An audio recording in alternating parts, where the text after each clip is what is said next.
దేశవ్యాప్తంగా ప్రధాన నగరాల్లో మెట్రో సేవలు అందుబాటులో ఉన్నాయి. ఢిల్లీ, ముంబై, పూణే, బెంగళూరు, చెన్నై, హైదరాబాద్ లాంటి ప్రధాన నగరాల్లో మెట్రో సౌకర్యం అందుబాటులో ఉంటుంది.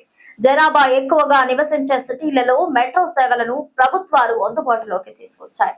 వీటి ద్వారా లక్షలాది మంది ప్రజలు తరచూ తమ గమ్యస్థానాలకు చేరుకుంటున్నారు. అయితే మెట్రోలలో ప్రయాణించేటప్పుడు ఎలాంటి రూల్స్ అమల్లో ఉంటాయి, రూల్స్ అతిక్రమిస్తే ఎలాంటి చర్యలు తీసుకుంటారు, జరిమానాలు ఎలా ఉంటాయి అనే విషయాలపై చాలా మందికి అవగాహన ఉండదు. దేశవ్యాప్తంగా ప్రధాన నగరాల్లో మెట్రో సేవలు అందుబాటులో ఉన్నాయి. ఢిల్లీ, ముంబై, పూణే, బెంగళూరు, చెన్నై, హైదరాబాద్ లాంటి ప్రధాన నగరాల్లో మెట్రో సౌకర్యం అందుబాటులో ఉంది. జనాభా ఎక్కువగా నివసించే సిటీలలో మెట్రో సేవలను ప్రభుత్వాలు అందుబాటులోకి తీసుకొచ్చాయి.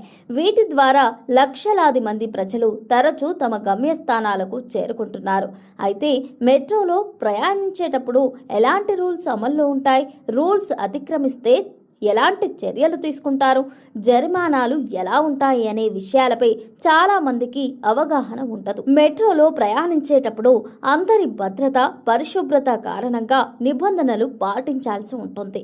లేకపోతే అధికారులు చర్యలు తీసుకోవడంతో పాటు జరిమానా విధిస్తారు. ప్రయాణించేటప్పుడు చెల్లుబాటు అయ్యే టికెట్ ఉండాలి.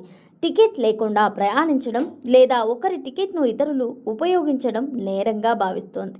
దీనికి అధికారులు జరిమానా విధిస్తారు. ఒక మెట్రోలో లగేజీపై కూడా పరిమితులు ఉన్నాయి. 25 కేజీల లోపు బరువు ఉన్న సామాన్లను మాత్రమే అనుమతి ఉంది. ఇక నిషేధిత వస్తువులైన పేలుడు పదార్థాలు, పెట్రోల్, కిరోసిన్, తుపాకులు, కత్తులు వంటి ప్రమాదకరమైన వస్తువులు తీసుకెళ్లడం నిషేధం. మెట్రో స్టేషన్లలో లేదా ట్రైన్ లోపల సిగరెట్, మద్యం త్రాగడం వంటివి నిషేధం.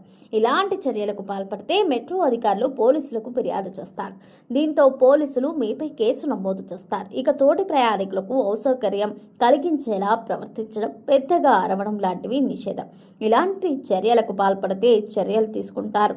తాజాగా నాగోల్ రాయదుర్గం వెళ్లే మెట్రోలో ఒక యువకుడు మెట్రో కోచ్ కిటికీ గ్లాస్ స్క్రీన్పై కాళ్లు పెట్టాడు. సీట్లో కూర్చుని కాళ్ళని గ్లాస్ స్క్రీన్పై పెట్టాడు.